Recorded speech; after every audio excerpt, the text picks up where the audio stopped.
everyone. The title aside, I do product management and community management for ONOS. And I've worked with a number of you here. I mean, we've been working together for the last almost now close to 9 months. So here, first of all, I'm hoping you're ready to go after the lunch and you're all reinvigorated to hear more about ONOS. So as many of you know, Avocet, which is the first release of ONOS, came out on December 5, 2014. Welcome to Open Source ONOS. I wanted to thank each one of you here for the overwhelming support for Open Source ONOS. Guru presented some phenomenal stats for code downloads and other views as well. What I wanted to say is many of you have had a big hand in getting ONOS here. And since morning, you've been hearing service provider perspectives. You have seen and heard more about the ONOS architecture, and then you've seen live demos. In some way, what I wanted to do with this presentation is to pull all these themes together and highlight what we plan to do with ONOS in 2015. But the main thing is this. This is just an idea, a plan. Where ONOS goes next from here is heavily dependent on what you bring back to ONOS and how you forge the direction ahead. So having said that, let me start. The first release of ONOS went out in December. This was the open source release. We are going to go with a release cadence of 3 months. So as you can see, the next release will go out end of February and then 3 months again beyond that. We do like our birds here. So as you see, we put a bird on the controller and the operating system platform. We also name our birds, our releases after birds in alphabetical order. We didn't have a whole lot of choice with A, but this was the best bird we could find. The second one will be called Blackbird. So for those of you who are familiar, it's the fastest jet. And those of you who are Beatles fans, you've probably heard the song Blackbird. So that's what inspires the next name. We will also do a community release planning event at the start of each release cycle. Everything is tracked in Jira. So for those of you who haven't looked at it, it's at jira.onosproject.org. And one more thing I wanted to point out, because I saw this theme constantly in the questions that came to us, which was that more and more of the providers and vendors, they want to adopt agile development methodologies. That's how we develop ONOS at ON Lab. But you know, as we work together as a community, we are flexible and there should be freedom to choose whatever process works for you. But I would highly encourage you to use ON Lab as a means to learning more about agile development if you so choose to bring it into your organizations. So let me start with the Blackbird release. And I think Thomas and Guru have already recapped most of the points here. But what I wanted to bring out were the 3 themes that are inherent in Blackbird release. The first thing we want to provide is stability. So, of course, that means fixing bugs found in Avocet, testing framework improvements, and testing with real hardware. As you know, we architected ONOS for performance, scale out, and high availability. And one thing we were not able to provide with the Avocet release was, first of all, a set of measurements and a set of optimizations that would take the performance even 1 notch higher. That is what we want to address again in the Blackbird release. The third thing that we will focus on is use cases and deployments. So you got presented with 4 use cases this morning. That was the phase 1 of the use cases. And what we want to do is take them to the next step. The second thing we will be focusing on is real-world deployments. And then the first one we'll be starting with is the SDN-IP deployment in Internet 2. But that's just the start. We will also spend a part of the Blackbird release talking to each one of you to identify requirements for new use cases, POCs, and deployments. So that's what's coming end of February 2015. But let me go beyond that. So what I want to provide you is a snapshot or a highlight of what's coming in the year ahead, and then how we can work together to not only make this happen, but to add more and more value-added things to this plan. So I split it up into 4 parts. There's the core platform, there are use cases, POC deployments, and the community. And each one of them is an integral part of this plan. So let me start with the core platform. As you saw in Thomas' presentation, essentially what you see on the right hand is what ONOS is all about. First, what I'm going to talk about is highlights of some of the things we are planning to do with the distributed core. The goal is simple. Get higher performance, get resilience, get scale out, and get all the good things we promised. and then quantify them, so measure them and provide them to the community, so community can figure out how to take it to the next notch and the kind of optimizations that should go in.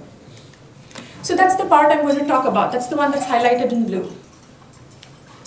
So of course there is a detailed roadmap which I'm not going to go into right now, and you can see the link at the bottom. It is on the wiki.onosproject.org. So first of all, the main thing we want to do in this release is move from Hazelcast to Raft. We were almost able to do it in Avocet, but we had to pull back because of few issues. That will get fixed in the February release. Similar to that, there is Mastershift, which would move from Hazelcast to Raft. There is clustering, which would migrate out of Hazelcast. And there are, as you can see, there are plans to add accrual failure detector, such as the one there. We also want to provide distributed data structures. So this is the distributed queue on Raft. And essentially, as you already know, our intent framework, which is the programmatic interface, is distributed itself. And that actually is a big differentiator for that intent framework. So this piece is needed by the intent framework for distributed execution of intents. We're also going to focus on metrics and monitoring, overall stability and performance improvements, and then down the year, we've got some good use cases from the providers and so on. We will also be exploring geo-distributed ONOS clusters. So these are some of the highlights for the distributed core in 2015. The next part I'm going to talk about is the ONOS application intent framework. As you already saw in Thomas' presentation, this is essentially a programmatic interface for you to go and say, provision a path from A to B without really worrying about the underlying hardware. Most of the types of intents we supported were driven by our first set of use cases. We have a number of other intents that we need to enhance the intent framework with. So that would be the first item. But there are lots of interesting parts that we have not explored yet. So comprehensive conflict detection, security, enhancements and optimization such as batching. But two important things that I wanted to highlight beyond that. First of all, we are looking to introduce a more generic, powerful language for expressing intents. And we are looking at things like frenetic and pyretic, so which is just Python plus frenetic. In addition to that, we are also in talks with GenRexpert's team, and now Josh has moved to AT&T, so with him as well, on a mechanism to compose intents within or across applications. And in some ways, this is a perfect fit for ONOS, because the kind of data abstraction and the models we have fit in very neatly and nicely with these two entities here. Again, you can view the detailed roadmap at the link below. The third part of it is the southbound. So to do benchmarks, what we want to provide is a frictionless southbound, and that's where you see the first bullet point, which is null providers. This is essentially very, very important for providing the performance assessment that I talked about earlier. The second thing is, in Thomas' presentation, again, he alluded to the pluggable southbound, and we are going to be providing some sample providers, which will sort of be like, a template that others can look at and implement their own providers. So these are the two we are evaluating at this point. There will be additions to the southbound APIs. In addition to that, so we do support OpenFlow 1.3, but we do not exploit all capabilities of 1.3. And that will be driven by bringing in the segment routing use case from its current ONF-specific repository to ONOS main. And that will drive the two requirements. So for instance, it would bring in the group tables and the table type patterns. But beyond that, what we want to do is enable the vendors to write southbound providers, because some of your devices are specific to you, and then the plugins, the ideal place for those plugins to come would be from you as well. We are also looking at some interesting integrations. So we have some in-house, other things in-house, such as all of you are probably familiar with Mininet, but we also have OpenVertex, which is the virtualization platform, and we are figuring out if integrating that with the core ONOS platform makes sense and supports some of the use cases. So that's another thing on the agenda. For more details, again, I would refer you back to the wiki. I mean, there's a comprehensive list out there as well. So this is pretty much along the layers, but there are lots of interesting areas on the agenda for 2015. For some of these, we have actually had an in-depth look or discussion on them, and some of them are very preliminary. But I wanted to put it out there because I want to solicit ideas and feedback from you and see if it's something that makes sense to you and your networks and your devices and any other solutions that you offer. So first thing, and there's a lot of interest on this, is geographically distributed ONOS clusters. The second thing is multi-tenancy. Now the interesting thing about multi-tenancy is there's not one way to do it. So first of all, do you make the code essentially multi-tenancy aware? Or do you take something like OVX and layer it on the ONOS code? Or is there a third way of doing it? So those are the kind of things we need feedback from you on. And then we talk about scale, right? So multi-tenancy at scale for service providers. What exactly does it mean? How many tenants are we talking about? Again, those are the kind of things we would really like from your end. The next item we're looking at is OpenStack integration. And again, the details of this have not been nailed down. So for instance, it could be through OVX, which interfaces with the Neutron plugin, or it could be a direct interface to OpenStack. So we're still exploring those as well. IPv6 support. So this actually, it's very interesting. We talked to folks in India and Asia Pac, and they're like, if you don't look at this soon enough, you will have to look at it soon enough. So this is one of the areas we have looked at. And one thing I wanted to mention, so we just don't want to make ONOS IPv6 ready, but IPv6 based. So you could support v6 addresses and so on and so forth, let's say in your intents, but it has to go beyond that. So for instance, we need to look closely at flow labels and see if it enables any of our use cases to be more fully functional or support a variety of features that are not possible with v4. So again, that's an area we'd love your feedback on. Security. So we did some preliminary work on security with SRI, and they had created a secure controller called Fort Knox. So leveraging the learnings they had from that, they had given us a couple of ways to enhance our intent framework to support security. But today I just checked my LinkedIn and I have 3 other security people who are interested in coming and defining a solution. So this for sure is a hot area of interest as well. One set of use cases we haven't explored in the first phase of ONOS is mobility. And we got some great data from AT&T and others as well. This is definitely a pain point. There are a number of pain points associated with mobility that are really asking for a solution. And I think that would be another good area to look at, especially from point of view of use cases. So this is an interesting thing. So there are a number of controllers out there, and we get asked again and again, can I take my app from one controller and run it on another controller? Sometimes you can, sometimes you cannot without a rewrite. And we want to explore some of these facets. So like, could we run just the control, expose, let's say, an OpenFlow interface northbound and let the controller run on top of ONOS and then run the app on top of it? Or could we easily port the app depending on how it was written to ONOS? So we'll take some sample apps and then try and come up with some ideas on how to take it from controller A and run it on ONOS. But we don't want to define these features in isolation. What we want to do is we want to define these in conjunction with service providers and vendors, which means you. And we want to build these features to be relevant to real-world deployments. So like I asked the question before, what is the scale for multi-tenancy? How many tenants? If we don't know that, we could build something that's great, but that's of no use to anyone. So we want to avoid that. Let me move on to the use cases. So that's the second half of it. So this morning, I'm not going to go into the details of the use cases because we had some phenomenal demos on each one of these. But each of these use cases has a phase 2. So if I had to just highlight one point about each, in case of the packet optical use case, we need to try it with a bigger topology. We need to have backup paths and some of the restoration and other techniques that go along with it. With SDN IP, we're essentially looking for an SDN host to talk with the host in an external network, as well as BGP configuration. Segment routing, Saurav gave an in-depth look at it, and he's invited all of you to go try it out. But the next step for us would be to take it and bring it into ONOS main, because right now it's in an ONF-specific repo, and we want everybody to be able to leverage it. And then the last one is network function as a service. So this will demand tighter integration with OpenCloud and with OVX, and then other entities from ONLab and outside. So first of all, let me put a disclaimer there. If you see that small statement in red that is almost not visible. So many of these statements are forward thinking, but I actually wanted to put it out here because, and I got about 5 use cases today during lunch. So I haven't added those here yet. But these are some of the use cases we have gotten from these, and they're at all different stages. So some are way advanced like the packet optical and so on.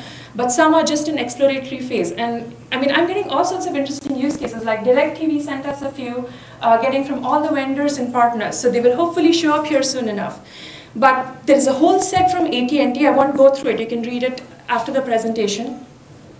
NTT, along with NEC, is going to do a packet optical use case and going to fully flesh it out for a specific set of users on their end. And then Huawei, so they're starting with the IP RAN use case, but just today they were saying that they want to create an OSS-BSS track that in some way starts with existing equipment, but also helps you create applications, taking into account the new capabilities that ONOS provides, and then mirror some of these features and functions. And there's a whole list on the wiki as well, in addition to this. I just picked a few as an illustration. The third thing I wanted to touch on is the POCs and deployments. Because at the end of the day, the proof is in the pudding. And you know, as much as we show you things here, until unless we can deploy it somewhere as a reference deployment or in some lab, it's actually not much use. So some of the POCs we are in talks with, again, like I said, read the statement in red, but this is essentially some of the things we are exploring. So the idea is to set up, first of all, take some of our use cases, put in the missing features that prevent them from being deployed in a POC, complete those out, and then run the use case POCs. The second thing is to get into labs. So interestingly, like the other day, I got approached by Ravi from the Cloud Innovation Lab in Dallas, and they are doing a joint POC with EMC. And there was a neat and nice use case for the intent framework from ONOS, and then that's the thing we're exploring on the third bullet there. NTT and NEC, they're going to develop and flesh out the packet optical use case and do the POC. As I discussed, IP RAN use case, which has been developed by Huawei in consultation with some of the folks from ON Lab, we'll actually be seeing a video of it today, but there's a phase 2 and probably a phase 3, beyond which it can stand as a POC. There are others under discussion at Huawei as well. And then the last point is we also want to set up ONOS community labs, and we have interest from 2 or 3 partners, so we are still in talks with them. And we also have interest from one partner in India, so that would be interesting to go and set up a lab like this in India, because while it's up and coming, there's a whole lot of talent there that can be tapped as well. So Luca briefly touched on this in his slides as well and his presentation.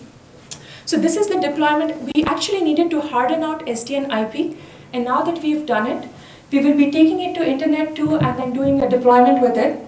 He went into great depths on it, but I think what I wanted to point out is again the thing at the bottom, which is the seamless peering of SDN islands with existing networks is worth a look. Because once you enhance this use case to allow the SDN host to talk with the external networks, then you introduce BGP configuration and you add in all the scaling capabilities of your control plane, you're essentially looking at a migration strategy for real networks, where you have this big existing network and you introduce a small SDN island, and then slowly the SDN island spreads out and becomes bigger, and your legacy network now gets folded into your SDN network. So it's definitely worth a second look. Now let me come to a really, really important piece, and that hasn't been talked about today. This is the community. So early on this year, when we put the partnership for ONOS in place, we decided we would operate as an open source project, and we would operate with all our partners using the same set of technologies, methodologies, processes, transparency that we would once we open sourced. So we actually talked to Jono Bacon, and he helped us come up with the community strategy for ONOS around March of this year. And he said, you know, the first thing is the big goal that you should put once you go open source, in addition to putting together a partnership and all the good stuff, is how do you build the ONOS developer community? He said there are 4 phases to it. So he said, first of all, there are 3 goals you should always have with your community. Expand the developer community, create a sense of belonging and ownership, and make sure all of this enables you to have significant, sustained contributions. And sustained is the key word, because you don't want them to contribute and go back. You want somebody who is so engaged in the project that he or she continues to contribute.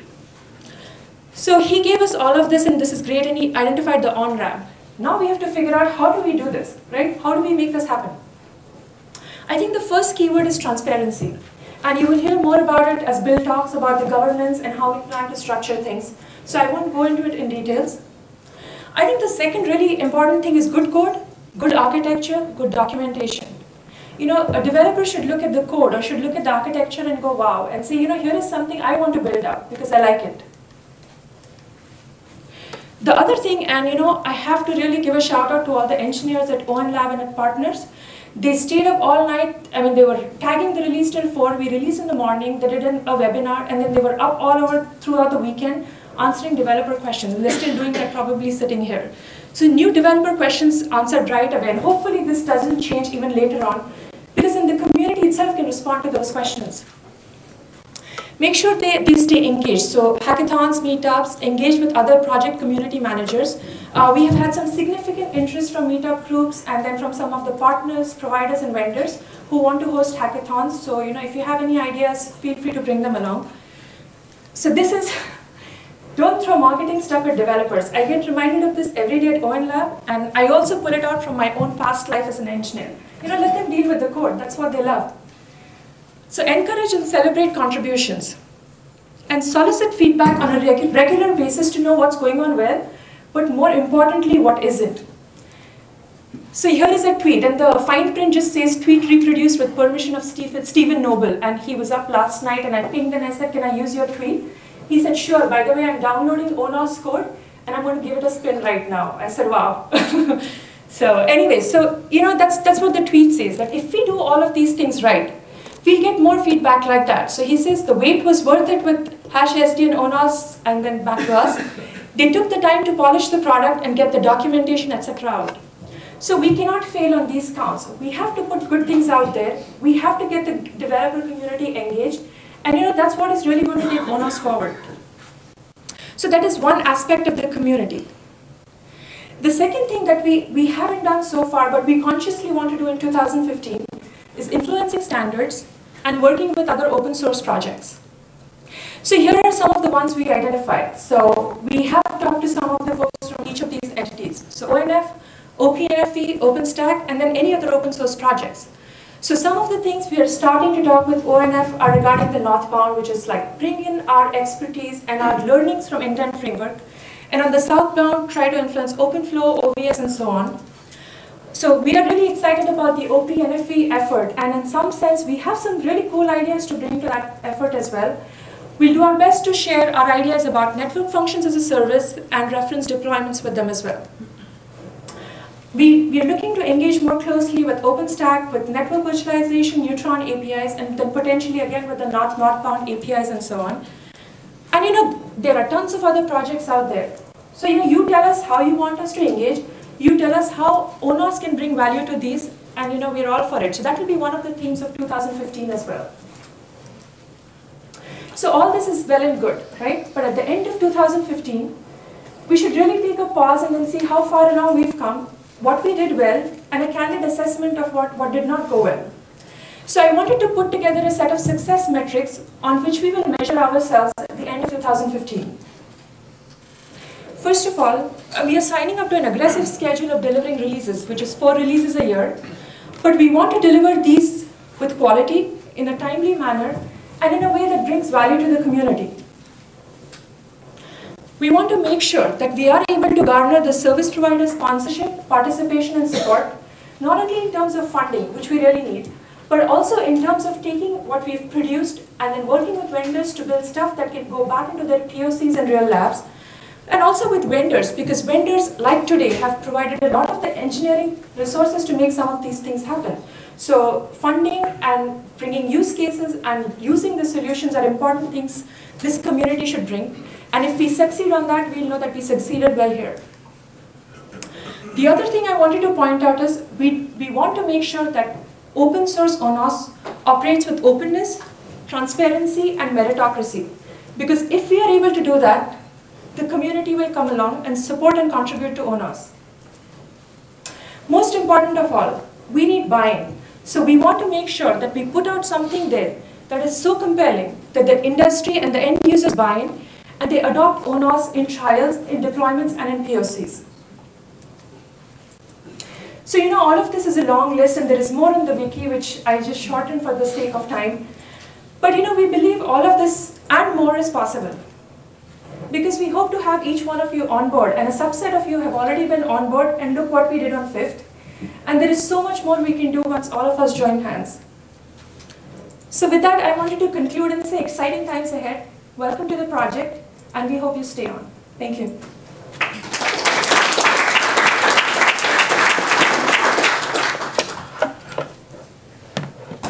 Next we have the vendors.